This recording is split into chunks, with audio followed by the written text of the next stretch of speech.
तो हेलो दोस्तों, स्वागत है आपके अपने YouTube channel success tuition CK sir में। मैं हूं चंद्रफुल सर। दोस्तों, आज की इस वीडियो में मैं बताने वाला हूं क्लास 12वीं का फिजिक्स विषय से, जो कि बहुत ही VVI ऑब्जेक्टिव प्रश्न है और ये सीधे आपको बोर्ड से लड़ेगा। दोस्तों, मेरा टारगेट है कि आप लोग का रिजल्ट बेहतर से बेहतर हो अगले वर्ष। तो दोस्तों, आपसे छोटी सी रिक्वेस्ट है कि यदि अभी तक आप इस चैनल पर नए हैं तो दोस्तों इस चैनल को लाल बटन को दबा के सब्सक्राइब कर दीजिए, बेल आइकन को भी दबा दीजिए, जिससे कि मैं जितना भी वीडियो लेकर के आऊँगा तो आप तक सबसे पहले पहुँचे और आप उस वीडियो को सबसे पहले देख सकें। तो चलिए दोस्तों, मेरा बस यही टारगेट है कि आपका रिजल्ट बेहतर से बेहतर हो, चाहे इसके लिए मुझे जितना मेहनत करना पड़ जाए। तो चलिए दोस्तों, आज का जो फर्स्ट क्वेश्चन है स्टार्ट करते हैं।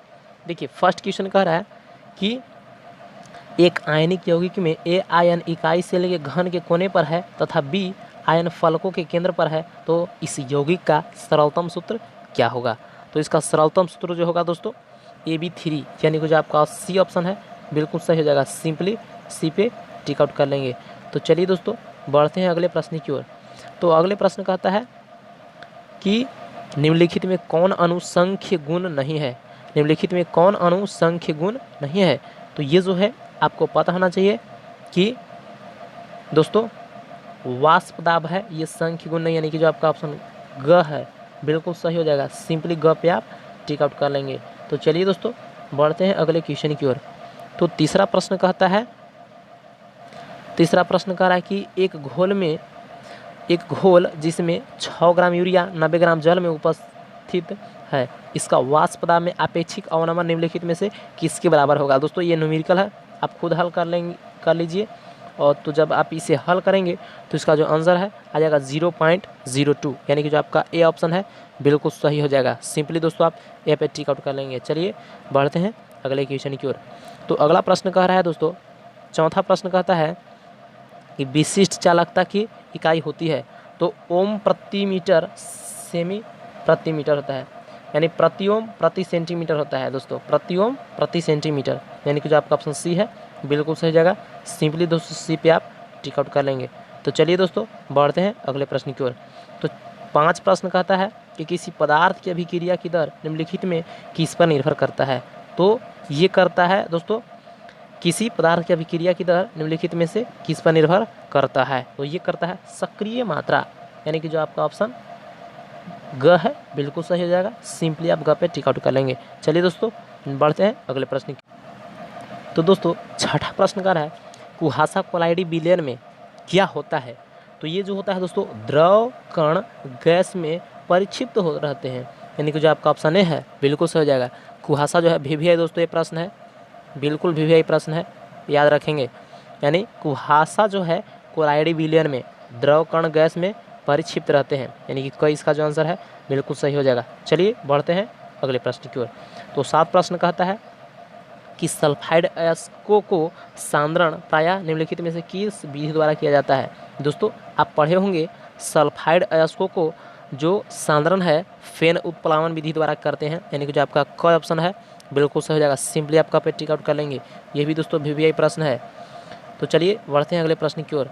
तो अगला प्रश्न कह रहा है 8 जो प्रश्न है कि अमोनिया को निम्नलिखित में से किसके द्वारा शुष्क किया जाता है? तो दोस्तों, अमोनिया को किया जाता है कॉन्क H2SO4, यानी कि जो आपका ऑप्शन सी है बिल्कुल सही हो जाएगा। सिंपली दोस्तों आप सी पे टिक आउट कर लेंगे। कॉन्क H2SO4 द्वारा अमोनिया को शुष्क किया जाता है। बढ़ते हैं अगले प्रश्न की ओर।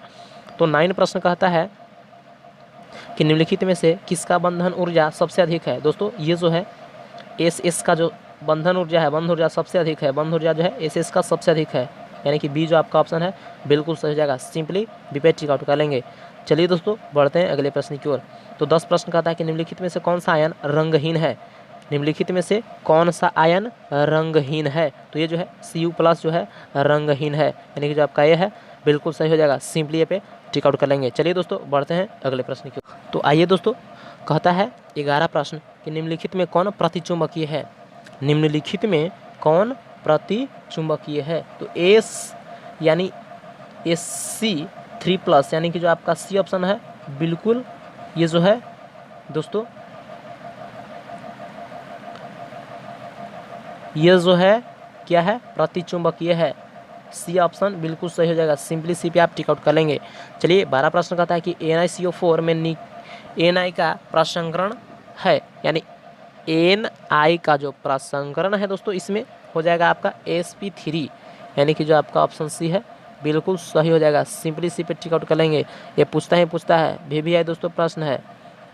चलिए बढ़ते हैं अगले प्रश्न की ओर। तो 13 प्रश्न कहता है कि निम्नलिखित में से किस एल्किल हैलाइड का जलांश SN1 अभिक्रिया में होता है। तो ये जो होता है दोस्तों ध्यान देंगे, ये जो होता है CH3 यानी कि जो आपका ऑप्शन डी है बिल्कुल सही हो जाएगा। डी पे सिंपली आप टिक आउट कर लेंगे। तो चलिए दोस्तों देखते हैं 14 प्रश्न को। तो 14 प्रश्न कहता है कि प्राइमरी अल्कोहल के उत्प्रेरकीय विहाइड्रोजनीकरण से प्राप्त होता है, यानी कि क्या प्राप्त होता है। तो ये जो दोस्तों प्राप्त होता है ये है एल्डिहाइड, यानी कि जो आपका डी ऑप्शन है बिल्कुल सही हो जाएगा। सिंपली आप डी पे टिक आउट कर लेंगे, एल्डिहाइड। चलिए बढ़ते हैं अगले प्रश्न की ओर। तो 15 प्रश्न कह रहा है दोस्तों, 15 प्रश्न कहता है कि निम्नलिखित में से कौन यौगिक नाभक रनही युगशील प्रतिक्रिया के प्रति सबसे ज़्यादा प्रतिक्रियाशील होती है। यानी कि ये जो होती है दोस्तों, यानी कि 15 का जो है दोस्तों हो जाएगा C6H5COC6H5, यानी कि जो आपका सी ऑप्शन है बिल्कुल सही हो जाएगा। सिंपली आप सी पे टिक आउट कर लेंगे। तो चलिए दोस्तों देखते हैं हम लोग 16 प्रश्न को। तो 16 प्रश्न कहता है कि निम्नलिखित में कौन सा जोड़ा आदर्श घोल का निर्माण नहीं करता है, यानी इनमें से कौन सा जोड़ा है जो आदर्श घोल का निर्माण नहीं करता है। तो ये जो है CH3 के Hol2CO और CCl4, यानी कि जो आपका डी ऑप्शन है बिल्कुल सही हो जाएगा। सिंपली डी पे आप टिक कर लेंगे। चलिए दोस्तों 17 प्रश्न देखते हैं।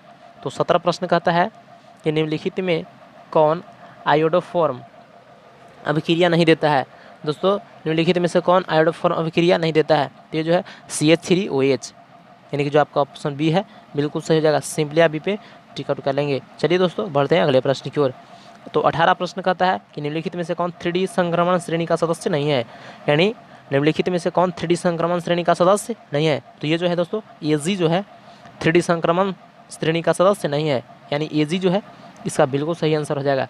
चलिए बढ़ते हैं अगले प्रश्न की ओर।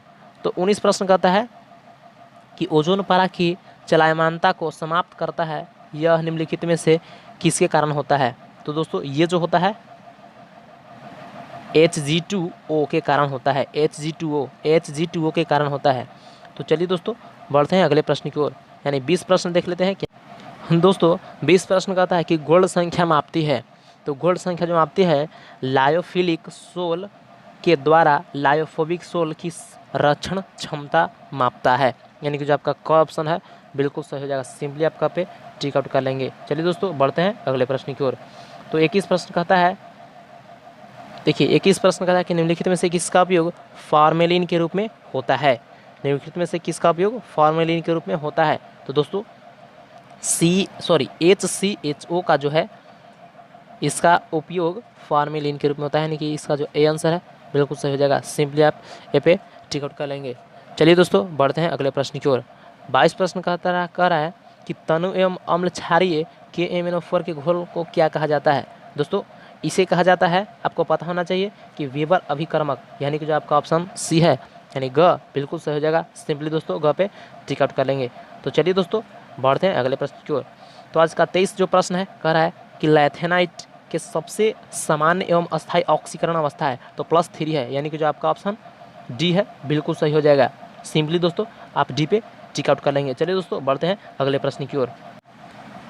तो चलिए दोस्तों देखते हैं हम लोग 24 प्रश्न को।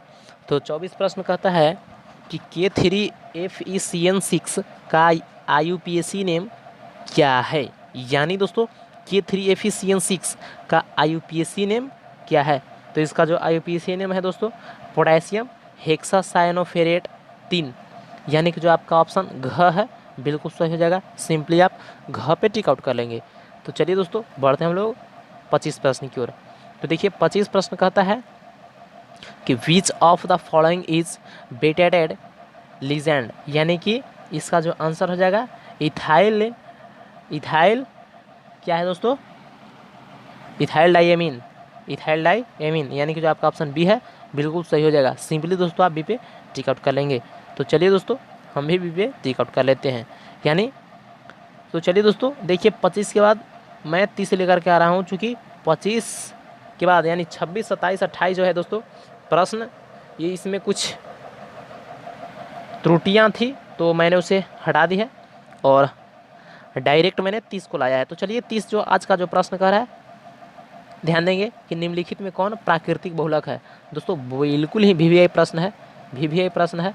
तो कहता है कि निम्नलिखित में कौन प्राकृतिक बहुलक है। दोस्तों रबर जो है प्राकृतिक बहुलक है, यानी कि जो आपका ऑप्शन ए है, सॉरी ग है, बिल्कुल सही जगह। सिंपली आप ग पे टिक आउट कर लेंगे। तो चलिए दोस्तों 31 प्रश्न देखते हैं। तो 31 प्रश्न कहता है कि निम्नलिखित में से कौन ब्रांड स्पेक्ट्रम एंटीबायोटिक नहीं है।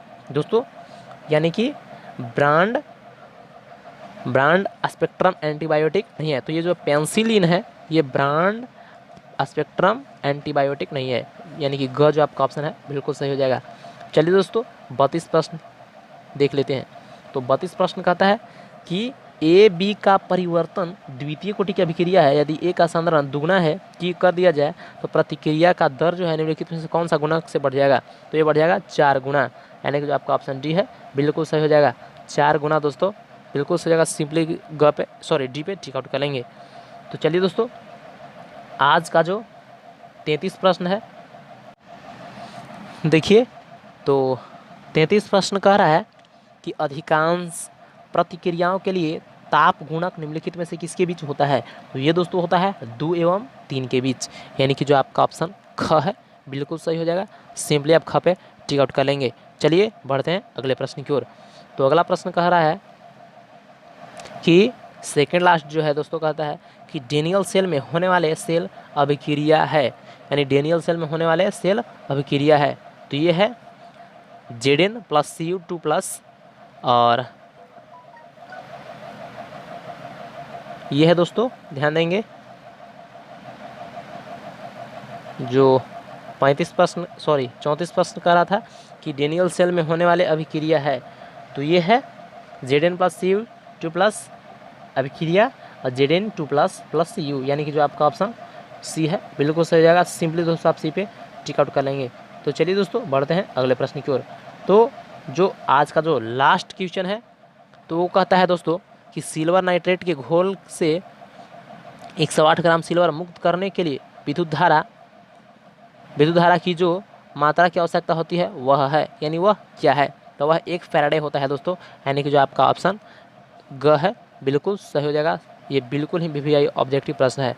तो चलिए दोस्तों आज का ये वीडियो दोस्तों मैं उम्मीद करता हूँ कि आज का जो ये वीडियो है आपको पसंद आया होगा। दोस्तों यदि पसंद आया है तो मैं आपसे छोटी सी रिक्वेस्ट करूँगा कि इस चैनल को लाल बटन को दबा के सब्सक्राइब कर दीजिए और बेल आइकन को भी दबा दीजिए, जिससे मैं जितना भी आगे वीडियो लेकर के आऊँगा तो आप तक सबसे पहले पहुँचे और उस वीडियो को आप सबसे पहले देख सकें। तो चलिए दोस्तों फिर मिलते हैं अगले वीडियो में जो कि नया वीडियो रहेगा। तो आज के लिए बस इतना है। जय हिंद, वंदे मातरम।